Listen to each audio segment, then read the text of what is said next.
I don't like it. That's like sound pollution. Hey guys, I'm Suleiman Khan, and in this video we will be checking the brakes quality on site. Okay, if you are a maybe site supervisor, maybe quality controller, or maybe site inspector.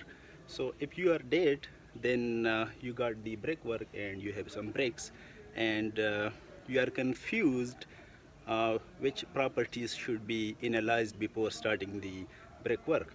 So here are a few points. We're gonna analyze them, and let's see what they are.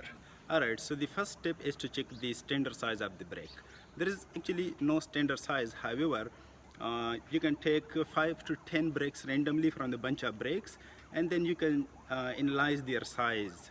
Maybe the most like if you see this brake has 9 inches length. Okay, that means if this is the standard size which you are using in your brake work, then make sure the all brakes has 9 inches length. Okay, I'm gonna take another one, and as you can see this one is 9 inches. Believe me, it's 9 inches. Okay, so I'm gonna take another one, and let's check this one. This is also 9 inches. All right, another one, let's check this one. This one is less than 9 inches. Okay, you don't have to check only the length. Okay, you have to check every side, every single side. As you can see, the other side, that's 3 inches. Okay, and just notice this part, like, okay, that's also the negative point of this brake. We gonna also include this little late. Okay, so the first step is to check the standard size of the brake, and that's done. Alright, another point is to check is the surface of the brake. Make sure the brake surface is smooth. Okay, there must not be like bubbles on the surface. As you can see, this got parts. Okay, there may be a it was like a big stone, maybe a coarse aggregate, and it's just taken out from this surface. Okay, so this is a huge mistake maybe. However, look at this brake. This one is completely smooth. Okay, the surface is pretty nice and clean. That's great. And then the third point you need to check about the brake quality is the, you can say, the edges of brake. As you can see, every edge must be of 90 degrees. Okay, they must be perpendicular to each other. So as you can see, this brake, okay, it's completely pretty nice. The edges are very sharp. Okay, that means they are making 90 degrees with each other. However,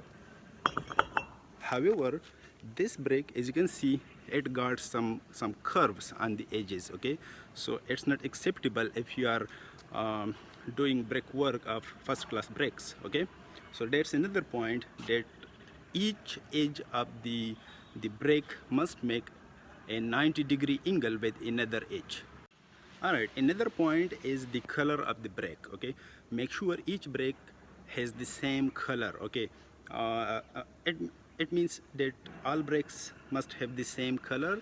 The ingredient like the iron oxide, that may be an important point for that.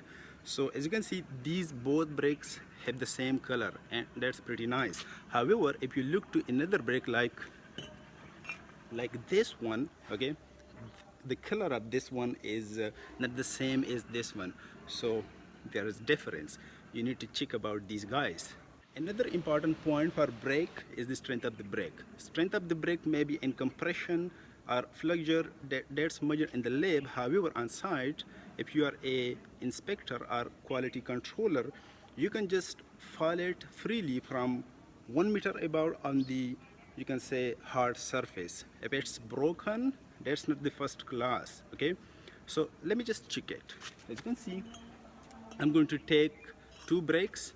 There are actually 2 methods, and I'm going to file it freely from 1 meter. Okay, you don't have to use any tape to file it from 1 meter above. You can just do it roughly if you are a site engineer. Maybe that's a simple work. All right.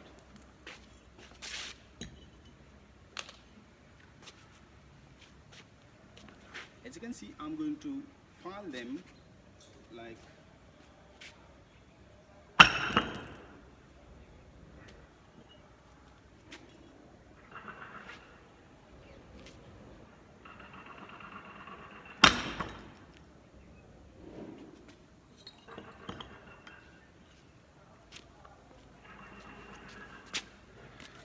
So what we experienced here is you can say finding it from 1 meter above is a single brake.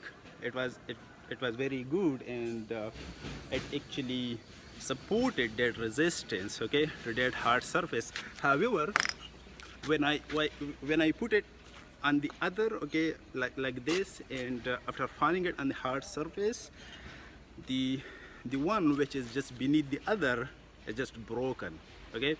So it satisfies and means that this may not be a first class brake.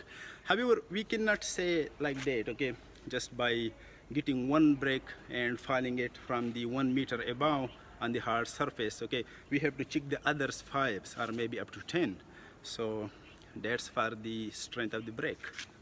Okay, so another important point is to check the hardness of the surface, okay. And you can use any sharp thing, and it's been recommended in many books to use your nail, okay. So what you have to do is to place your nail like this and drag it to another side like this, okay. And if it's leaving a line, as you can see this line, okay, it's leaving a line, that means the surface is not that hard. But this is not a line, okay. It is not the strain, it is just removing the color from the surface, and that's not the defect, okay. So that's great, the surface is pretty hard, the hardness is okay. And then another important point which has been recommended to be checked before starting the brake work is the sound of the brakes, okay. When collision of two brakes like this is made, make sure it is producing a sound like music, okay. But I'm not satisfied with this point, I'm not happy with that. It can produce, just check it, I don't like it, it's like sound pollution, okay. So it's a point which has been written in books, that's why I'm mentioning in the video, and that's it. However, there can be many other important points related to the brakes, like checking the compressive strength of the brake, the flexure strength, the water absorption, but those are lab tests, okay, we cannot perform them on the site. So these were few points you need to check before starting the brake work. Alright, that's it. Thank you so much.